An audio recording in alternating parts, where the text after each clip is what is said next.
হযরতে মুসা নবী 40 দিনের জন্য আল্লাহ বলেন, মুসা তুমি তুর পাহাড়ে আসো 40 দিনের নিয়ত করে আমার সাথে কথা বলার জন্য। মুসা আলাইহিস সালাম 40 দিনের নিয়ত করে তুর পাহাড়ে রওনা দিলেন। তুর পাহাড়ে চলে গেলেন, কিন্তু বনি ইসরায়েলের দায়িত্ব মুসা আলাইহিস সালাম হযরত হারুন আলাইহিস সালামের কাছে দিয়ে গেলেন। ও হারুন, তুমি আমার বনি ইসরায়েলকে দেখে শুনে রাখবে যেন তারা পাপ না করে, অন্যায় না করে। হযরতে মুসা কালিমুল্লাহ এই কথা বলে তিনি তুর পাহাড়ে চলে গেলেন আল্লাহর সাথে কালাম করার জন্য, দিদার করার জন্য।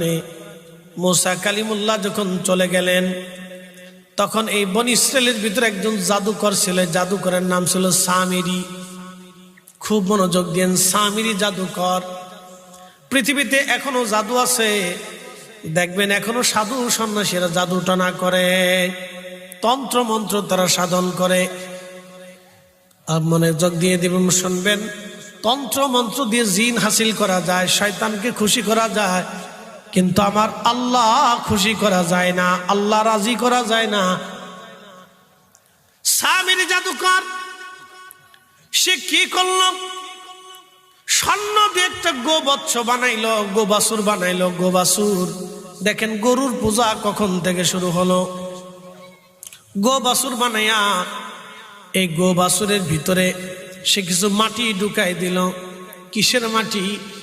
হযরতে মুসা কালিমুল্লাহ যখন নীল নদের পাশে ছিলেন, নীল নদ পাড়ি দিবেন, তখন মুসা আলাইহিস সালামের সাহায্যের জন্য আল্লাহর আসমান থেকে জিবরাইল আমিন আসলেন। জিবরাইল আমিন এসে আসমান থেকে জিবরাইল যখন ঘোড়ার পিঠে করে জিবরাইল নামলেন, যেই সময় নীল নদ রাস্তা হয়ে গেল নীল নদের ভিতরে দিয়ে, মুসা কালিমুল্লাহ নীল নদের ভিতরে দিয়ে নামবেন, রাস্তা হয়ে গেল। রাস্তা হয়ে যাওয়ার পরে মুসা আলাইহিস সালামকে সাহায্য করার জন্য জিবরাইল আসলেন। সামিরি দেখছে আসমান থেকে জিবরাইল নামলো, যে ঘোড়ার পিঠে চড়ে জিবরাইল নেমেছিল, ওই ঘোড়ার পা যেখানে বসেছিল সামিরি ওই পায়ের ওইখান থেকে মাটি নিয়েছিল। মাটিগুলি সে সংরক্ষণ করে রেখে দিয়েছিল। তারপরে সে কি করলো? ওই যে স্বর্ণ দিয়ে একটা গোবাসুর বানাইয়া, এই গোবাসুরটা বানানোর পরে এই গোবাসুরের ভিতরে সে মাটিগুলি ঢুকাই দিল।